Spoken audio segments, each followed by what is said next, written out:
हैं कि जॉब की क्या सिचुएशन है। भाई जिस तरह ऑन गोइंग कनाडा की सिचुएशन है आजकल, जिस तरह के हालात हैं, तो मैं आप सब लोगों को यही सजेस्ट करूंगा कि आप पाकिस्तान से आते साथ अपना लाइसेंस ज़रूर लेके आना। तकरीबन 99% जितने लोग सारे जॉब कर रहे हैं यहाँ पे, छोटी मोटी कर रहे हैं, लेकिन जॉब तकरीबन हर बंदे को मिल ही जाती है। वीज़ा पे आने के दो तरीके, एक पॉलिसी होती है STS जिसको कहते हैं स्टूडेंट डायरेक्ट स्ट्रीम, एक होता है बस अगर बैंक स्टेटमेंट ना भी हो तो आप कनाडा स्टडी वीज़ा अप्लाई कर सकते हो।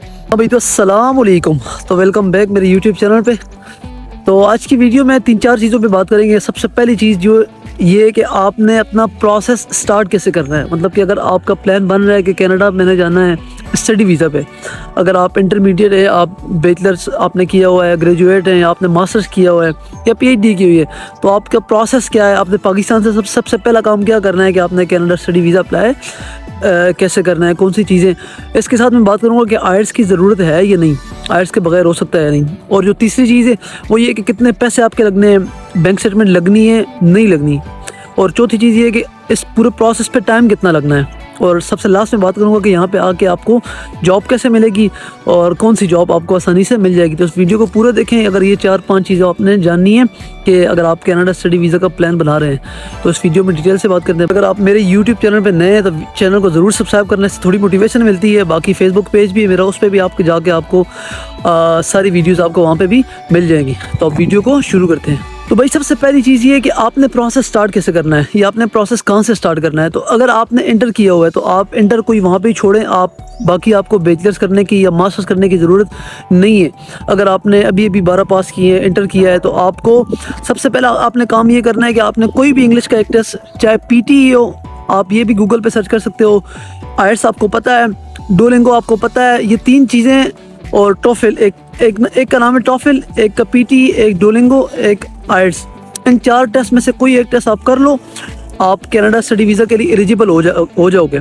बाकी है कि आपके मार्क्स कितने होने चाहिए। तो मार्क्स की कोई यहाँ पे कोई रिस्ट्रिक्शन नहीं है। अगर आपके 60 प्लस हैं, इवन 50 प्लस भी हैं, तो आप कनाडा स्टडी वीज़ा पे अप्लाई कर सकते हो। चाहे आपने FA किया है, FSC किया है, ICS किया है, ICOM किया है, या 3 साल वाला डिप्लोमा किया है, सिविल इंजीनियरिंग वाला कोई भी आपने किया है, मतलब आपकी 12th के ग्रेड के बराबर आपकी एजुकेशन हो, तो आप कनाडा स्टडी वीज़ा के लिए अप्लाई कर सकते हो। अगर आपकी इससे ज़्यादा है, बैचलर्स है, आपने ग्रेजुएट किया है, आपने मास्टर्स किया, तब भी आप अप्लाई फिर तो आप कर ही सकते हो। बात होगी, मैं बात करूँगा कि पैसों की, पैसे कितने लगने हैं। तो भाई कनाडा आने के मैंने पहले भी बताया था काफ़ी वीडियो में कि कनाडा आने के 2 तरीके हैं स्टडी वीज़ा पे। स्टडी वीज़ा पे आने के 2 तरीके, एक पॉलिसी होती है STS जिसको कहते हैं स्टूडेंट डायरेक्ट स्ट्रीम, एक होता है नॉन STS।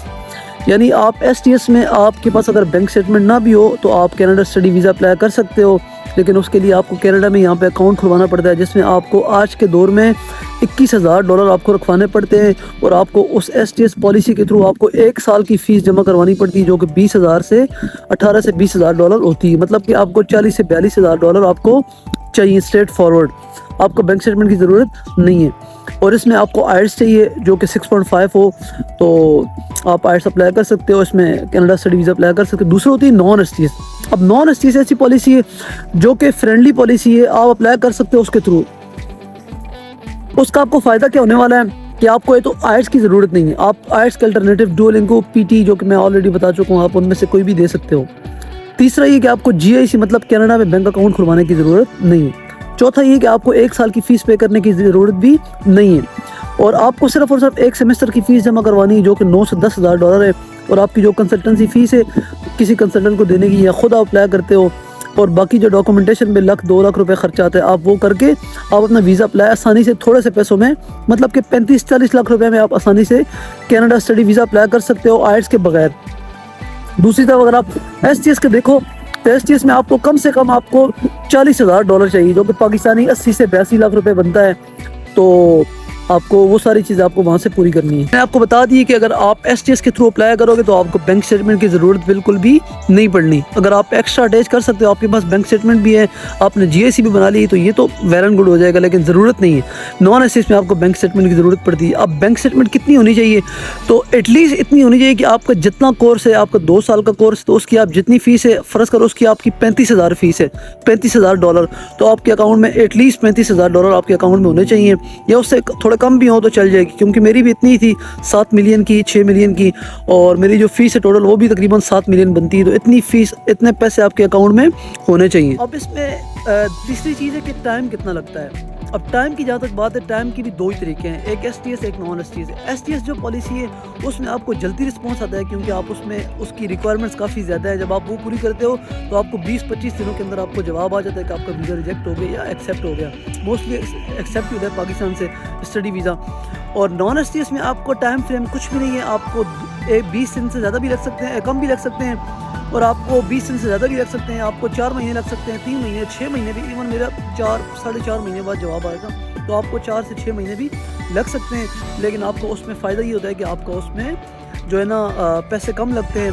अब इस पूरे प्रोसेस को डॉक्यूमेंटेशन से लेके, आइट से लेके, एडमिशन अप्लाई करने से लेके, फ़ीस जमा करवाने तक, वीज़ा अप्लाई करने तक, इस सारे प्रोसेस में आपका 6 से 7 महीने का टाइम लग जाता है। किस्मत अगर अच्छी है तो आपको 1-2 महीने में भी सारा प्रोसेस हो जाता है। लेकिन आजकल जो ऑफ़र लेटर आ रहा है वो 1 महीने से तकरीबन 4 से 6 हफ्तों के अंदर आता है। STS में भी सेम ही है, ऑफ़र लेटर इतना टाइम है, लेकिन वीज़े का जो रिस्पॉन्स है वो जल्दी आता है। यहाँ पे मैं आपको एक बात बताता चलूँ कि अगर आप पाकिस्तान से अप्लाई कर रहे हो और आप सोच रहे हो कि मुझे STS में जाना चाहिए नॉन STS में, तो भाई सिंपल सी बात है, अगर आप रिक्वायरमेंट्स फुलफ़िल कर सकते हो, आप आइट्स कर सकते हो, आप 1 साल की फ़ीस जमा करवा सकते हो, आपका बजट ज़्यादा है, आप यहाँ पे GIC अकाउंट खुलवा के उसमें $21,000 रख सकते हो, तो आप STS अप्लाई करो। STS की वीज़ा रेशो तकरीबन सेम ही है, वीज़ा रेशो में कोई फ़र्क नहीं है, लेकिन जल्दी रिस्पॉन्स आ जाएगा आपको। और अगर आपके पास पैसे नहीं है, आपका बजट कम है, आप बैंक स्टेटमेंट लगा सकते हो, लेकिन आप फ़ीस नहीं पे कर सकते 1 साल की, या GIC नहीं पे कर सकते, तो आप नॉन STS में अप्लाई करो। दोनों तरीके हैं, दोनों ऑफिशियल तरीके हैं, कनाडा गवर्नमेंट की तरफ से तरीके हैं। मैं नॉन STS में आया हूँ, तो जो लोग यहाँ पे कहते हैं कि नॉन STS में वीज़ा नहीं लगता, तो ऐसी बिल्कुल भी बात नहीं है। नॉन STS में बहुत स्टूडेंट आते हैं, मैं भी आया हूँ, और मुझे यहाँ पे बहुत सारे स्टूडेंट मिले हैं जो कि नॉन STS में पाकिस्तान से या इंडिया से और मुल्कों से स्टडी वीज़ा पे आते हैं। एक चीज़ मिस हो गई थी, मैं वो आपको बताते चलूँ कि आइट्स में आपका स्कोर अगर 6 है, आप तब भी अप्लाई कर सकते हो। अगर आपका 6.5 है, इससे ऊपर आप अप्लाई कर सकते हो। PTE में आपका स्कोर 105 से ऊपर हो तो आपको एडमिशन भी मिल सकता है, आप वीज़ा भी अप्लाई उसकी बेस पे कर सकते हो। PTE में 60 आपको चाहिए, और डुओलिंगो में आपको 105 से ज़्यादा अगर आपका स्कोर हो तो आपको ऑफ़र लेटर भी मिल जाएगा, जिसको हम आजकल कहते हैं पॉल, यहाँ पे प्रोविंशियल अथॉरिटी लेटर जो होता है, और साथ में आप वीज़ा भी अप्लाई कर सकते हो। तो ये तीनों चीज़ों की रिक्वायरमेंट सेम ही है।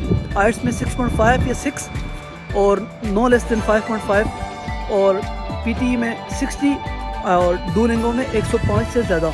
सबसे जो अफोर्डेबल है, जब सबसे जो सस्ता है वो है PTE। लास्ट में बात करते हैं कि जॉब की क्या सिचुएशन है। भाई जिस तरह ऑन गोइंग कनाडा की सिचुएशन है आजकल, जिस तरह के हालात हैं, तो मैं आप सब लोगों को यही सजेस्ट करूंगा कि आप पाकिस्तान से आते साथ अपना लाइसेंस ज़रूर लेके आना। उसकी वजह ये कि आपको यहाँ पे अगर कोई जॉब भी ना मिले, आपको किसी के पास भी जॉब ना मिले, इवन तो जॉब आपको मिल जाएगी, यहाँ पे मिल ही जाती है। तकरीबन 99% जितने लोग हैं सारे जॉब कर रहे हैं यहाँ पे, छोटी मोटी कर रहे हैं, लेकिन जॉब तकरीबन हर बंदे को मिल ही जाती है। आपको भी मिल जाएगी, लेकिन आप मेक श्योर करना चाहते हो कि आपको जॉब मिल जाते साथ, तो आपने अपना लाइसेंस ज़रूर साथ लाना है, पाकिस्तान का या इंडिया का, या आप नेपाल या जिस मुल्क से भी आ रहे हैं। तो आपके पास 2 साल का पुराना एक्सपीरियंस हो लाइसेंस में, तो आप यहाँ पे बड़ा लाइसेंस कर सकते हो।